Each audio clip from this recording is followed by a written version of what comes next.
আসসালামু আলাইকুম এভরিওয়ান, কেমন আছো সবাই? আশা করি সবাই ভালো আছো।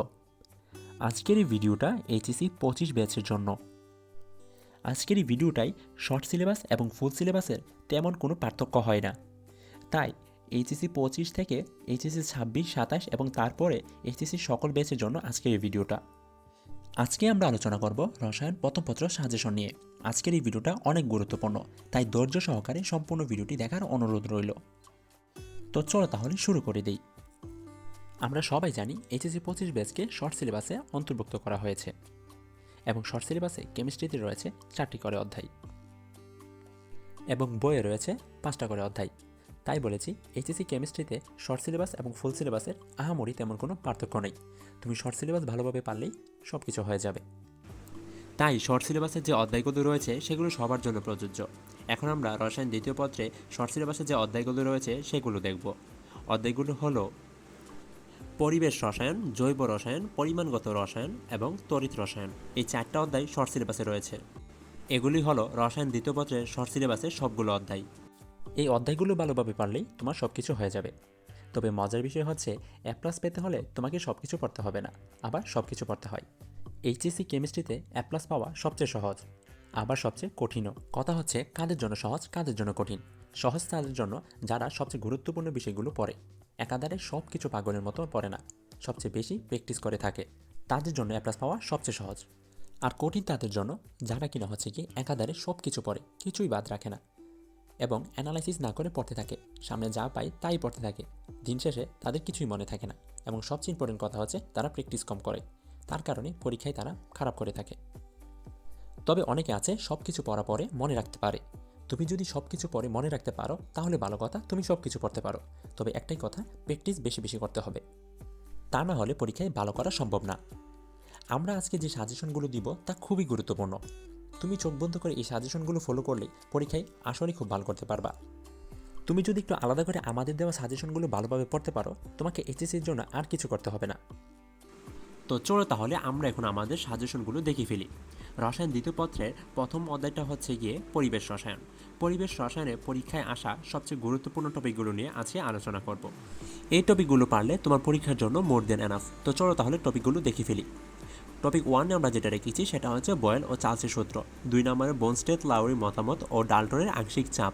3 গ্যাসের গতিসূত্র, অণুর সংখ্যা নির্ণয়, গ্যাসের আণবিক ভর নির্ণয়। 4 অনুমতি অম্লক হারক ও 5 মোট চাপ ও ব্যাপন হার।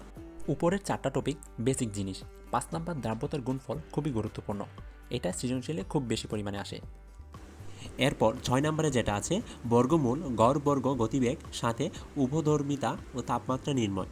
8 এসটিপিতে মিলিটার ও আরএমএস বেগ নির্ণয় ও পাত্রের আয়তন। 9 আদর্শ গ্যাসের সমীকরণ এবং 10 রয়েছে গ্যাস কতটুকু দূরত্ব মিলতে হবে। এই 10টা টপিক পরিবেশ রসায়নের জন্য খুবই ইম্পর্টেন্ট। এই 10টা টপিক সৃজনশীলে পরিবেশ রসায়নে অনেক বেশি এসে থাকে, তাই তোমাদের সামনে আমরা এই টপিকগুলোকে নিয়ে আলোচনা করেছি। সুতরাং আমাদের দেওয়া এই পরিবেশ রসায়নের এই 10টা টপিক যদি তুমি খুব ভালোভাবে পড়ে থাকো তাহলে পরীক্ষার মধ্যে যে কোনো সৃজনশীল তুমি খুব সহজেই কমন পাবা। এরপরে আমরা যে চ্যাপ্টারটিকে নিয়ে আলোচনা করব সেটি হচ্ছে জৈব রসায়ন। হ্যাঁ, ইন্টারমিডিয়েট লাইফে আমরা এই চ্যাপ্টারটিকে অনেক কঠিন মনে করি।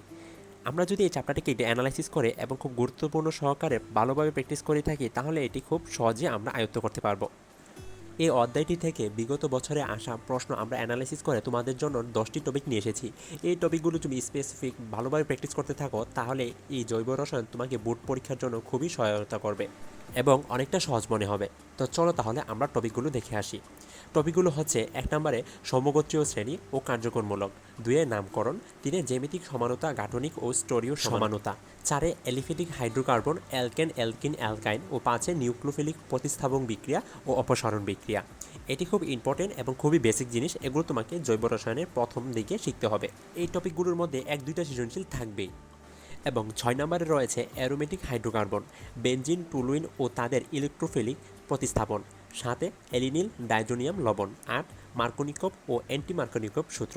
9 বিক্রিয়া প্রস্তুত ক্রিয়া কৌশল। 10 সকল নামধারী ও শনাক্তকারী বিক্রিয়া। জৈব রসায়ন অধ্যায়টা অনেক বড় এবং এটার মধ্যে অনেক ইনফরমেশন রয়েছে। তার মধ্যে আমরা বিগত বছরে আসা প্রশ্নগুলোকে অ্যানালাইসিস করে তুলে ধরেছি। জৈব রসায়নে এই 10টি টপিক থেকেই বেশি বেশি করে সৃজনশীল বোর্ড প্রশ্ন এসে থাকে বলে আমরা এগুলো তোমাকে দিয়েছি। তোমরা চাইলে আরও ইনফরমেশন পড়তে পারো, তবে এগুলো মাস্ট ইম্পর্টেন্ট এবং এগুলো সৃজনশীলের জন্য তোমাকে পড়তে হবে। এই ছিল জৈব রসায়ন নিয়ে ইম্পর্টেন্ট সাজেশনগুলো। আমরা এর পরবর্তী চ্যাপ্টারটিতে চলে যাব। চ্যাপ্টারটি হলো পরিমাণগত রসায়ন। এই চ্যাপ্টারটি নিয়ে আলোচনা করার আগে আমরা একটি তথ্য দিই।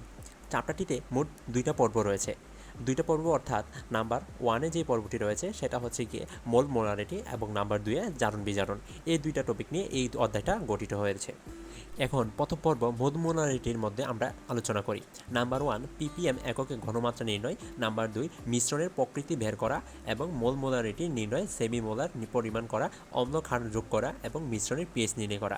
এর মধ্যে 2 নাম্বারটা হচ্ছে অনেক ইম্পর্টেন্ট, এটা সৃজনশীলে বেশি পরিমাণে এসে থাকে। এর পরবর্তী টপিকটি হচ্ছে গিয়ে জারণ বিজারণ। জারণ বিজারণ টপিকের মধ্যে আছে আয়ন ইলেকট্রন পদ্ধতি সমতা, ভেজালে শতকরা পরিমাণ নির্ণয়, লোহার বর বিশুদ্ধতা নির্ণয়, আয়নের বিশুদ্ধতা নির্ণয়, জারণ বিজারণ অর্ধ বিক্রিয়া, সাথে সমানতা বিধান। এর মধ্যে 1 ও 2 অনেক ইম্পর্টেন্ট, এগুলো সৃজনশীলে বেশি পরিমাণ এসে থাকে। তাই জারণ বিজারণে এই 1 ও 2 টপিকটা একটু বেশি করে প্র্যাকটিস করবে। এই অধ্যায়টা যেহেতু একটু বিক্রিয়া টাইপ অধ্যায়, তাই আমি বলবো এই অধ্যায়টা তোমরা একটু বেশি বেশি করে প্র্যাকটিস করবে, নয়তো ভুলে যাবে।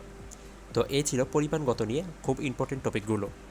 এরপর আমরা যে অধ্যায়টি নিয়ে আলোচনা করব সেটি হচ্ছে গিয়ে তড়িৎ রসায়ন।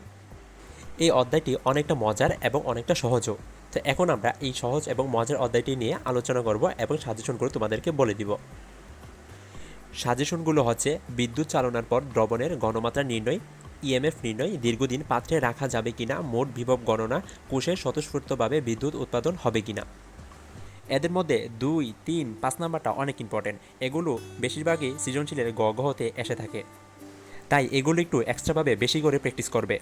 এরপরে যে টপিকগুলো রয়েছে সেগুলো হচ্ছে কোষ বিভব নির্ণয়, অর্ধকোষ ও কোষ বিক্রিয়া, ধাতুর সঞ্চিত ও পরিমাণ নির্ণয়, পরিবর্তন, গণমাত্রা নির্ণয়, কোষদ্বয় দীর্ঘদিন ব্যবহারের সমস্যা হবে কিনা।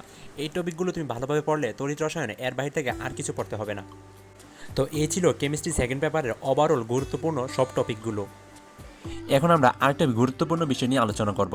সেটি হচ্ছে কেমিস্ট্রি ফার্স্ট পেপারে শর্ট সিলেবাসে যে প্রত্যেকটা অধ্যায় রয়েছে এ প্লাস পাওয়ার জন্য প্রত্যেকটা অধ্যায় তোমাকে কখনো পড়তে হবে না। আমরা জানি সৃজনশীল প্রশ্ন এসে থাকে 8টা এবং আমাদের আনসার করতে হবে 5টা। এখন এই 8টা প্রশ্ন কোন কোন অধ্যায় থেকে আসে চলো সেটা দেখে নিই। বিগত বছর ধরে যেটা হয়ে এসেছে সেটা হচ্ছে পরিবেশ রসায়ন থেকে 1টি অথবা 2টি, জৈব রসায়ন থেকে 2টি অথবা 3টি, পরিমাণগত রসায়ন থেকে 1টি অথবা 2টি, তড়িৎ রসায়ন থেকে 1টি অথবা 2টি। সেক্ষেত্রে কোন অধ্যায় থেকে 1টা অথবা কোন অধ্যায় থেকে 2টা আসবে সেটা তুমি বিগত বছরের প্রশ্ন দেখলেই বুঝতে পারবে। এখন হয়তো অলরেডি বুঝে গেছো জৈব রসায়ন থেকে সর্বোচ্চ 3টা এবং সর্বনিম্ন 2টা প্রশ্ন আসে এবং এমসিকিউতে অ্যাভারেজে 5-6টার মতো এমসিকিউ এসে থাকে। তার মানে বুঝে গেছো সর্বনিম্ন 24-25 এবং সর্বোচ্চ 35-36 তুমি পেয়ে যাচ্ছ একটা চ্যাপ্টার থেকে। আর সবাই এই চ্যাপ্টারটাকে স্কিপ করতে চাই, তাই আমরা বলবো জাস্ট যে টপিকগুলো আমরা সাজেশনে দিয়েছি এই টপিকগুলো কমসে কম তুমি যদি পড়তে পারো তাহলে এমসিকিউ এবং সিকিউ ভালো একটা নাম্বার ক্যারি করতে পারবা। তাই জৈব রসায়ন অধ্যায়টা তোমাকে পড়তে হবে। আর তুমি যদি এই অধ্যায়টা পড়ো তাহলে অপরদিকে তুমি যে কোনো একটা অধ্যায়কে স্কিপ করতে পারো, সমস্যা নেই। সুতরাং এগুলো ছিল সৃজনশীল নিয়ে। এখন আমরা কিছু এমসিকিউ নিয়ে আলোচনা করব। আজকে আমরা যে ইম্পর্টেন্ট টপিকগুলো নিয়ে আলোচনা করেছি সেগুলো পারলেই তোমার এমসিকিউ হয়ে যাবে। সৃজনশীলের জন্য যে টপিকগুলো ভালোভাবে পড়বে এবং যে অধ্যায়গুলো বেছে নিবে সেই অধ্যায়গুলো এমসিকিউর জন্য আলাদাভাবে পড়তে হবে। সো ফাইনালি এই ছিল কেমিস্ট্রি দ্বিতীয় পত্রের ওভারঅল একটি সাজেশন। ভিডিওটি একটু বড় হয়েছে, তারপরও আমি মনে করি এই ভিডিওটি সবার জন্য খুব উপকার হবে। ভিডিওটি যারা সম্পূর্ণ দেখেছো তারা সবাই অনেক উপকৃত হয়েছে বলে আমি মনে করি। ভিডিওটি ভালো লাগলে অবশ্যই একটি লাইক দিও। নেক্সট কোন সাবজেক্টের উপর সাজেশন ভিডিও চাও সেটা কমেন্ট বক্সে জানিয়ে দিও। বন্ধুদের সাথে শেয়ার করে দিও যাতে তারাও দেখে উপকৃত হতে পারে। দেখা হবে পরবর্তী ভিডিওতে। ভালো থাকবা সবাই।